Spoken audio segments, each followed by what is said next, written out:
I watched my best friend's eyes light up as he scrolled through his phone, completely unaware he was about to destroy both our lives with a single swipe. My name's Owen, and up until 3 months ago I thought I had it all figured out. A solid marriage to Kayla, my wife of 7 years. We'd built a life together. A modest house in the suburbs, 2 cars, a shared Netflix account, and a collection of inside jokes that nobody else would ever understand. 7 years of birthdays, anniversaries, quiet Sunday mornings with coffee and crossword puzzles. 7 years of believing I knew her better than anyone else in the world. I'd recently started a new job at a marketing firm downtown. The kind of place with open-plan offices, standing desks, and a coffee machine that probably cost more than my first car. It was a good move career-wise, better pay, better opportunities. But starting over at a new company at 34 felt intimidating. Everyone already had their established friend groups, their lunch routines, their inside jokes I wasn't part of yet. Then there was Miles. Miles had this energy about him that was magnetic.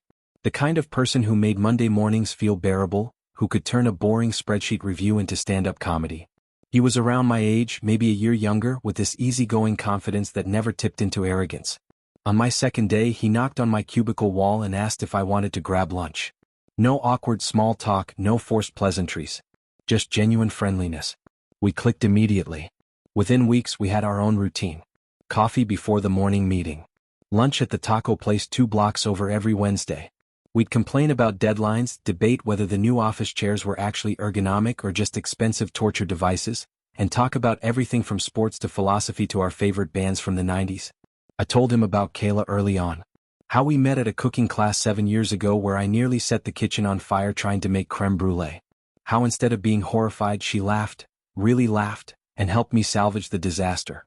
How we spent the next 3 hours after class just talking in the parking lot, losing track of time completely. How I knew right then, standing under a flickering streetlight at 11 p.m., that she was the one. "You're lucky, man," Miles would say, and there was genuine warmth in his voice. That kind of connection is rare. I've been looking for that my whole life. "You'll find it," I'd tell him. "When you least expect it, it'll just happen." "Maybe," he'd shrug. "But until then, I'm living vicariously through your perfect marriage. You guys are like relationship goals." I'd laugh, feeling a swell of pride. We were good together, Kayla and I. Sure, we had our rough patches like any couple. Disagreements about money, about whose turn it was to clean the bathroom, about whether we should get a dog or wait until we had a bigger yard. But nothing serious. Nothing that threatened the foundation of what we'd built. For weeks, Miles kept suggesting we all meet up. Dinner, drinks, bowling, mini-golf, whatever. He was genuinely interested in meeting Kayla, in expanding our friendship beyond the office walls. And I wanted that too. It felt good to have a real friend, not just a colleague. Someone I could actually hang out with outside of work. "Let's do it this weekend," he'd say. "I'll bring wine. We can order pizza. Just hang out." I'd go home and mention it to Kayla, expecting enthusiasm. But every single time she had a reason why not. "Oh, this weekend? I have such a bad headache, Owen. Rain check. My mom wants me to help her reorganize the garage. You know how she gets. I'm just exhausted. Can we do it another time? My sister's going through something. I should probably go see her." Always something. Always reasonable. Always delivered with that apologetic smile that made it impossible to be annoyed. I never questioned it. Why would I? Kayla was introverted. She didn't always love meeting new people. Sometimes she needed her downtime, especially after a long work week. I understood that. I respected that. So I'd go back to Miles and make excuses. "She's not feeling great. Soon though, definitely soon." Months passed like this. Work got busier. Miles and I got closer. We became the kind of friends who could sit in comfortable silence, who could communicate entire conversations with just a look across the conference room during particularly boring presentations. He became my best friend, really. The first genuine best friend I'd had since college. And Kayla continued to find reasons why she couldn't meet him. Then came that Monday in late September. The morning started normally enough. Traffic was light. I grabbed my usual coffee from the place on the corner. Black, 2 sugars. The office was buzzing with the typical Monday energy, everyone still shaking off the weekend, gossiping about what they'd done, who'd been where. But Miles was different. He practically bounced into my cubicle around 10, and I immediately noticed something had changed. His whole face was different, softer somehow, more open. Like someone had turned on a light inside him that I'd never seen before. "Owen, my guy. I'm done for." I looked up from my email. Done for what? I met her. This woman is. He shook his head, grinning like a teenager. I don't even have words, man. I genuinely don't have words. I felt a genuine surge of happiness for him. Miles was a good guy. He deserved this. That's amazing. When did this happen? You didn't mention anything Friday. This weekend. It happened so fast, I'm still processing it. He pulled up a chair, his energy infectious. Remember how I said I was going upstate for the weekend? Yeah, you mentioned something about needing to clear your head. Right. So I booked this place, Serenity Springs Resort. You know those boutique spa places with the private hot tubs, the massage treatments, the whole 9 yards? Figured I'd treat myself, do some thinking, maybe read a book by the pool. I nodded, still not seeing where this was going. So I'm checking in Friday afternoon, and this woman is at the front desk arguing with the receptionist. Apparently they'd overbooked and her reservation got messed up. She was trying to stay calm, but you could tell she was frustrated, you know? And the receptionist was being completely unhelpful. Let me guess, I said. You rode in on your white horse? He laughed. Something like that. I told the receptionist to give her my room, that I'd take whatever was available. She tried to protest, said I shouldn't have to do that, but I insisted. Figured good karma or whatever. Very chivalrous. Here's the thing though, they found us both rooms eventually. Different buildings, no big deal. But she felt bad about the whole situation, so she offered to buy me a drink at the resort bar. Just as a thank you. I could already see where this was heading and I felt genuinely happy for him. And one drink turned into everything, Owen. We talked until 3 in the morning. Just talking. About life, about dreams, about all the stupid things we did in our 20s. She's smart, like really smart. Funny. She has this way of looking at the world that's just different. Fresh. She challenges me, but in a good way, you know? Sounds perfect. We spent the whole weekend together. Hiking trails, trying the resort's restaurant, sitting in the sauna talking about philosophy and music and travel. She gets me, Owen. Like actually gets me. I've never felt this way about anyone. I smiled, leaning back in my chair. So when do I meet this mystery woman? Miles's grin widened. Soon for sure. I want to do this right, not rush it. But yeah, definitely soon. He pulled out his phone. Actually, let me show you some pictures. She's stunning. Like, I'm still not sure how I got this lucky. He tapped through his gallery, his expression pure joy mixed with disbelief. I watched him scroll, watched the happiness radiating off him, and felt genuinely glad that my friend had found someone special. Then he turned the screen toward me. The floor disappeared beneath my feet. Kayla. My Kayla. Wrapped in a white spa robe, her hair wet and loose around her shoulders, the way it looked after her long baths on Sunday evenings. Her arms draped around Miles' neck in an intimate embrace. Her smile, that specific smile that crinkled the corners of her eyes and made her nose scrunch up slightly, the one I thought belonged only to moments between us, the one I'd seen 1,000 times across dinner tables and in morning light and in photographs from our wedding day. But this wasn't our wedding day. This was last weekend. While I was home alone, eating leftover Chinese food and watching baseball. My vision tunneled. Sound became muffled like I was underwater. But somehow, impossibly, my face stayed perfectly calm. Some survival instinct kicked in, some primal need to process this privately, to not fall apart in the middle of a Monday morning office. Miles was still talking, oblivious. And she ordered this obscure French wine I'd never heard of, and when I tried to pronounce it, she just laughed and corrected me, but in this sweet way, not condescending at all. And then, he kept scrolling. More photos loaded. Each one a small detonation in my chest. Miles kissing her cheek at sunset, golden light making them both glow. Kayla laughing at something off camera, her head thrown back, joy written across every feature. The two of them at dinner, candlelight reflecting in wine glasses, his hand resting on her bare shoulder. A selfie of them in hiking gear, trees in the background, both flushed and happy. Kayla in the resort pool, water droplets on her skin, looking directly at the camera with that sultry expression I thought she reserved for me. Another kiss, this one on the lips, soft and tender. Each image was a knife. Each one peeled back another layer of the reality I'd been living in, revealing something darker underneath. Miles finally stopped talking. Finally noticed my expression. Owen? What's wrong? You look like you've seen a ghost. My voice came out flat. Mechanical. Like it belonged to someone else. That's Kayla. Yeah, that's her name. How did you? Confusion crossed his face. That's my wife, Miles. I watched the realization hit him like a physical blow. His entire body jerked back. His mouth opened and closed several times, no sound coming out.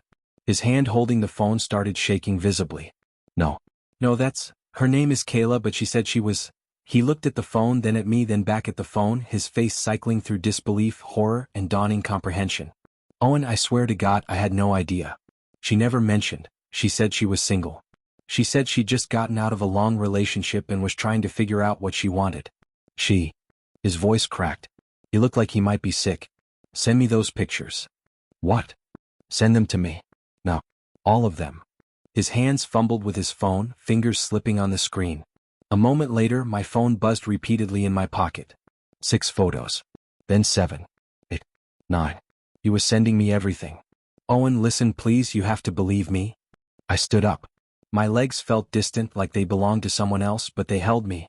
I grabbed my jacket from the back of my chair with mechanical precision. I need to go home. Owen, wait. But I was already walking. Past cubicles. Past the break room. Past colleagues who glanced up and then quickly away, sensing something was terribly wrong. Into the elevator. Through the lobby. Out into the September sunlight that suddenly felt too bright, too harsh, too normal for what was happening inside my head. The drive home felt like moving through concrete. My hands gripped the steering wheel so tight my knuckles went white and started to ache, but I couldn't seem to loosen them. My mind raced through memories, recoloring them all with this new information. Every weekend she'd spent with her sister. Every girls' night that ran late. Every time she'd been too tired for dinner with my friends. Every, I'm not feeling well, when I suggested we go out. How long? How long had this been going on? But I didn't speed. Didn't run red lights. Didn't weave through traffic. I drove exactly at the speed limit, signaled every turn, stopped fully at every stop sign.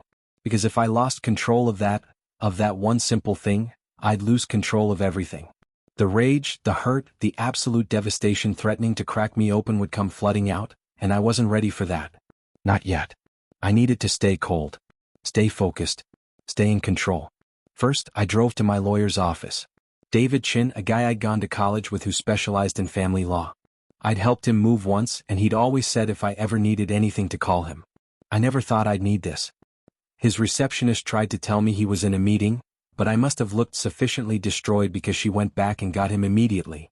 Owen? What's wrong? I showed him the photos. All of them. Explained the situation in short, clipped sentences. His expression shifted from concern to understanding to professional focus. I need divorce papers drawn up. Today. No. Whatever it takes. Owen, maybe you should take some time to process this before? No. I've already processed it. I processed it in the 15 minutes it took me to drive here. I want this done. He studied my face for a long moment, then nodded. Give me 2 hours.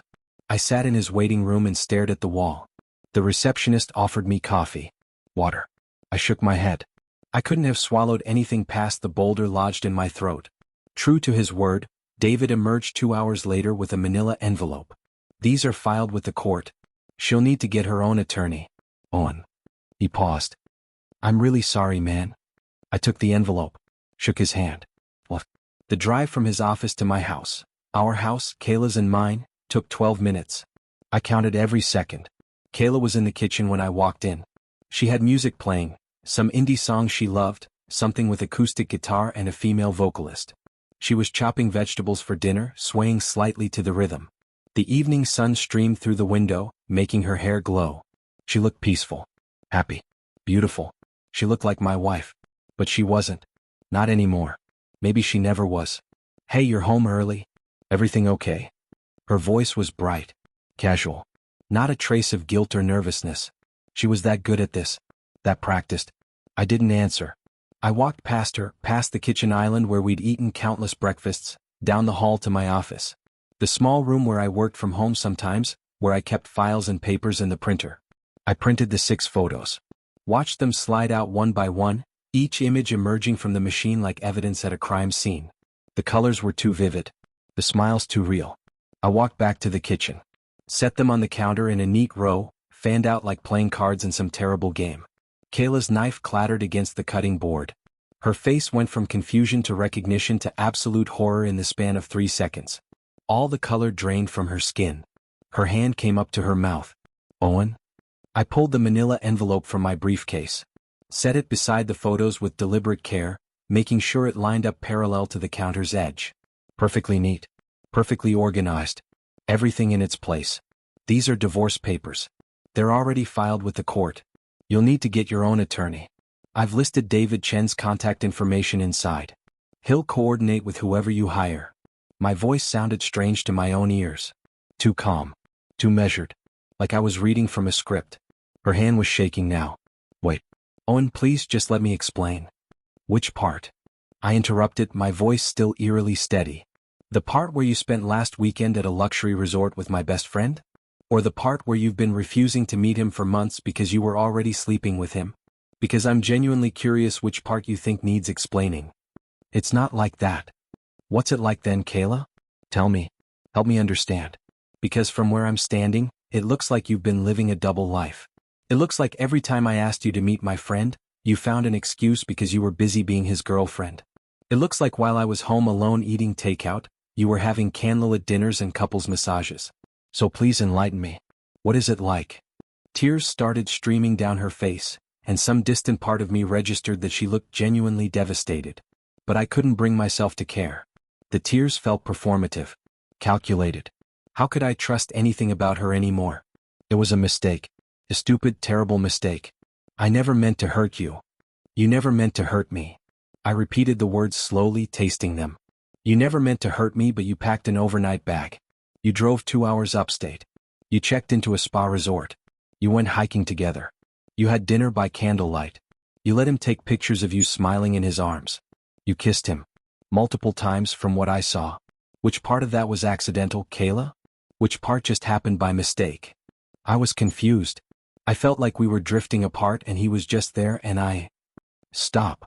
I held up my hand, surprised by how steady it was. I don't want to hear it. I really, truly don't want to hear whatever story you've constructed to make this okay in your head. It won't change anything. It won't change what you did. It won't make those photos disappear. It won't make me able to trust you ever again. She reached for me across the counter.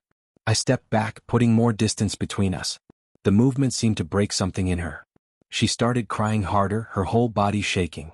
Owen, please. 7 years. Doesn't that mean anything? Don't throw away 7 years over one mistake. It did. Yesterday it meant everything. I grabbed my pre-packed duffel bag from where I'd left it by the front door. I'd stopped home before going to the lawyer's office, packed essentials while running on autopilot. Today I'm realizing maybe those 7 years meant different things to each of us. Maybe I was the only one who thought we were building something real. That's not fair. I loved you. I love you. You have a funny way of showing love. I adjusted the bag on my shoulder. I'm staying at a hotel. My lawyer will contact you about dividing assets. Don't call me. Don't text me. Don't come to my work. We'll communicate through our attorneys. That's how this works now. You can't just leave. I paused at the door. Turned back to look at her one last time. Really look at her. Trying to find the woman I married in this stranger's face. Trying to understand how we got here. You know what the worst part is? It's not even that you betrayed me. Betrayal happens. People make mistakes. But you made me doubt everything, Kayla. Every smile, every I love you, every morning you kissed me goodbye, every evening you asked about my day. Were any of those real? Or was I just convenient until something better came along? She sobbed harder but didn't answer. Couldn't answer. That's what I thought. I walked out. Got in my car. Drove to the Holiday Inn 2 miles away and checked into a room with beige walls and a painting of a beach that was meant to be calming but just felt empty. My phone started ringing immediately. Miles. I declined the call. It rang again. Declined. Again. 17 calls in total that first night. He left voicemails, each one more desperate than the last. Owen, please, I'm so sorry. I swear I didn't know. I would never do this to you. You have to believe me. She told me she was single. She said she'd just gotten out of a relationship. I thought, I'm sick over this. I can't stop thinking about your face. Please just call me back. I quit. I handed in my resignation.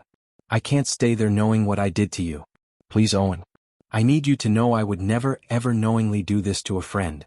I listened to each one once. His voice cracked with genuine anguish. His horror was real. The look on his face when he realized, that wasn't acting. That was a man watching his entire world implode. He'd been used just as much as I had, really. A pawn in Kayla's game. But it doesn't matter. He slept with my wife. Unknowingly, yes.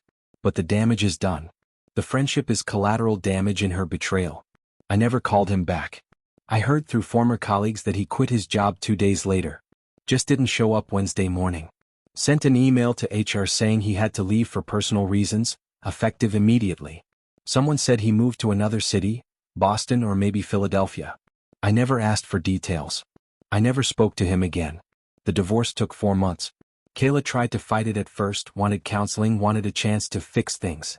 Her lawyer kept pushing for reconciliation mediation. But there was nothing to fix. You can't fix shattered trust. You can't rebuild a foundation that was built on lies from the start. Eventually she gave up. Signed the papers. We divided everything with cold efficiency. She kept the house. I didn't want it anyway, didn't want to live in rooms that now felt contaminated with memories I couldn't trust. I took half the savings, my car, my personal belongings. We had no kids, thank God. No lives permanently entangled beyond our own. The legal part was almost anticlimactic. Just signatures and filing fees and a judge's stamp making it official. What haunts me isn't the anger. Anger would be easy. Anger burns hot and bright and eventually burns out. What haunts me is the quiet moments. The times I catch myself thinking, I should tell Kayla about this before remembering. The muscle memory of reaching for someone who isn't there. The way certain songs or smells or random moments can transport me back to a time when I thought I knew what my life was. What haunts me is how normal everything seemed. How she kissed me goodbye that Friday morning before her weekend with her sister. How she asked me to pick up milk on my way home from work. How she talked about making lasagna for dinner Sunday night. How she slept next to me Thursday night, her breathing steady and peaceful, no sign that she was planning to spend the next 48 hours in another man's arms. She lived 2 lives with such ease it makes me question reality itself. Makes me wonder if I ever really knew her at all. 7 years and I didn't see it. Didn't suspect. Didn't question. Was I that naive? That blind? Or was she just that good at deception? I'm in a new apartment now. Smaller. Quieter. A 1-bedroom in a building near the river with thin walls and neighbors I haven't met. Starting over at 34 feels strange, like rewinding a movie and trying to find where it went wrong, trying to spot the moment the story veered off course. I've been going to therapy. Dr. Sarah Morrison, a woman in her 50s with kind eyes and a direct way of speaking that I appreciate. She doesn't coddle me or tell me everything happens for a reason. She just listens and asks questions that make me think. Do you blame yourself? She asked in our 3rd session. Sometimes, I admitted. I keep thinking there must have been signs. Things I missed. Or maybe she was just very good at hiding it. Betrayal isn't always about what the betrayed person did or didn't do. Sometimes people make choices that have nothing to do with us. But she said we were drifting apart. Maybe if I'd paid more attention. Owen. Dr. Morrison leaned forward. If someone is unhappy in a relationship, they have options. Communicate.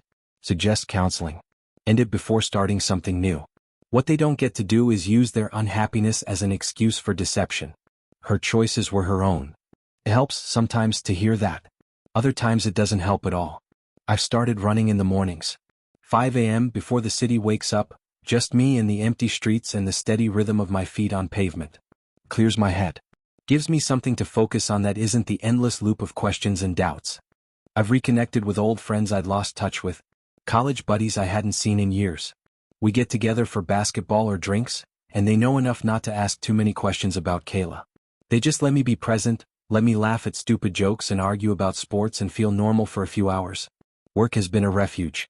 I threw myself into projects, volunteered for overtime, said yes to every assignment. My boss noticed. Gave me a promotion. More money, more responsibility. It would have felt like a victory once. Now it just feels like a distraction. But here's what I learned.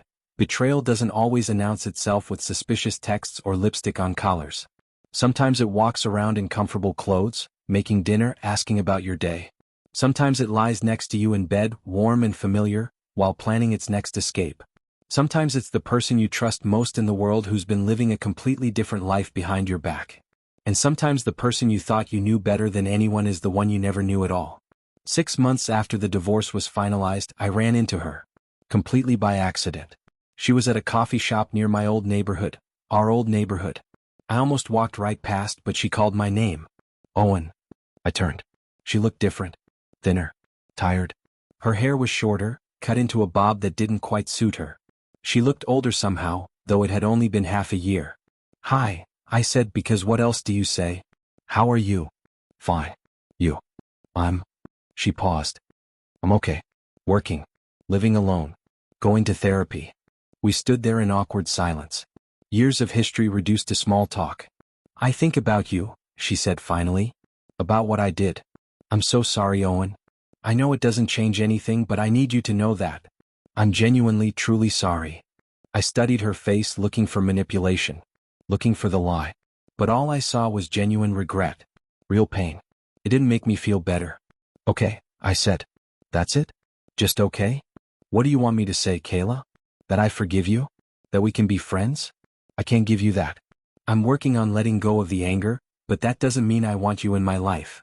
Her eyes filled with tears. I destroyed the best thing I ever had. I know that now. I was stupid and selfish, and I threw away something real for something that meant nothing. It's not my job to make you feel better about that. She nodded, wiping her eyes. You're right. I'm sorry. I should go. She turned to leave, then turned back. For what it's worth, Miles and I didn't last more than 2 weeks after you found out. The guilt destroyed whatever we thought we had. He couldn't look at me without seeing your face. And I couldn't look at him without remembering what I'd done. Good, I said, and meant it. She walked away. I watched her go and felt nothing. Not anger. Not sadness. Not even satisfaction. Just nothing. And maybe that's healing. Maybe that's what moving on looks like. I ordered my coffee. Went about my day. And later that night, sitting in my small apartment with its blank walls and its silence, I realized something. I was okay. Not great. Not perfectly healed. But okay. The betrayal had broken something in me, yes. Had shattered my ability to trust easily. Had left scars that would probably never fully fade. But it hadn't destroyed me. I was still here. Still standing. Still capable of building a new life from the pieces of the old one. And maybe that's enough. Maybe survival is its own kind of victory. Thank you for continuing to watch this YouTube channel. You are the ones who influence what stories will be on this channel in the future, but when there is no activity, I have to guess whether you like the story or not. Remember, it is thanks to your comments, likes, and subscriptions that this channel can grow and improve. Very soon, I will add some improvements and continue the story.